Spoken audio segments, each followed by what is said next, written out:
Welcome friends, I'm Smitha from the blog Smiling Colors, and in today's video, I'll be showing you a closer look at the Tombow Fudenosuke Brush Pens, and we'll letter a positive motivational quote together.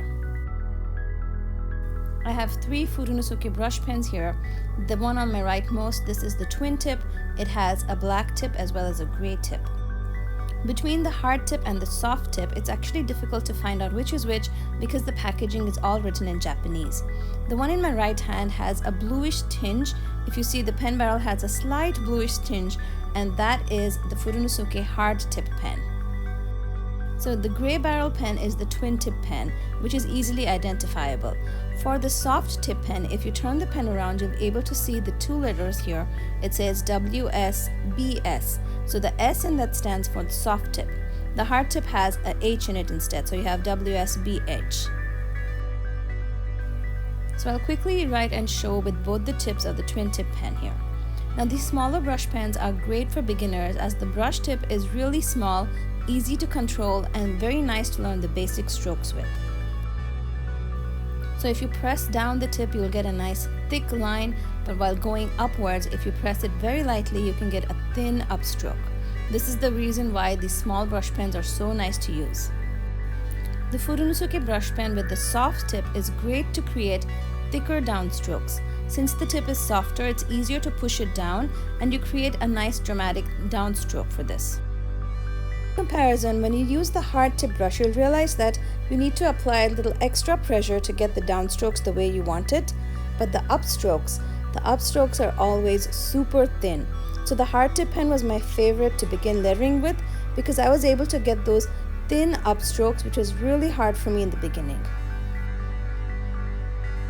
With each of your Fudenosuke brush pens, you will receive a stencil in the packaging. This stencil actually is used for writing Japanese script, and you can see all of the alphabets written on top and the spacing here marked for 4 or 5 alphabets. To letter my quote today, I'm using a mixed media sketchbook. You can use any kind of mixed media sketchbook or marker paper for these brush pens. You want to hold the pen as if you were lettering, not like how you would use a pen to write.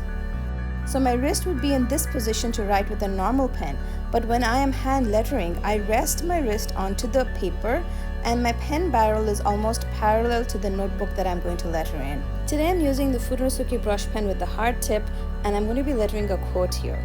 You can letter along with me, and if you feel comfortable, you can just start with the pen like I did, or start with a pencil sketch and then erase that later.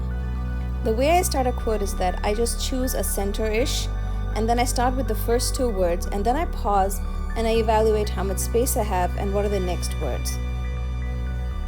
I also like to mix and match fonts. So instead of just having a simple cursive or brush script, I'm making the next word full of capital letters. This lets me squish letters if I need to fit in a larger quote, but it also adds so much more interest just by varying the style and font that we're using. You want to take breaks while lettering, and also lettering needs to be slow and intentional.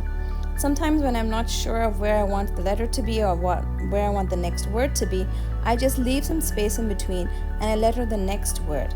Here you saw me letter the word day before I wrote down the word each. So now I can put the word each on top, and I made the A of the word each a little smaller so that it could fit into the space correctly. I love hand lettering motivational quotes. The entire process of writing down the positive words just makes me feel that much more positive throughout the day. Your hand lettering style and your brush lettering can only be improved and developed through practice. I encourage you to just pick up your pen, write down a motivational quote, and if you have any questions, let me know in the comments below and I'd love to chat more with you. Your quote doesn't have to be fancy. Sometimes just simple letters on paper are enough to change your day. I hope you have a wonderful day today, friends, and I'll see you guys soon with another video. Till then, happy crafting!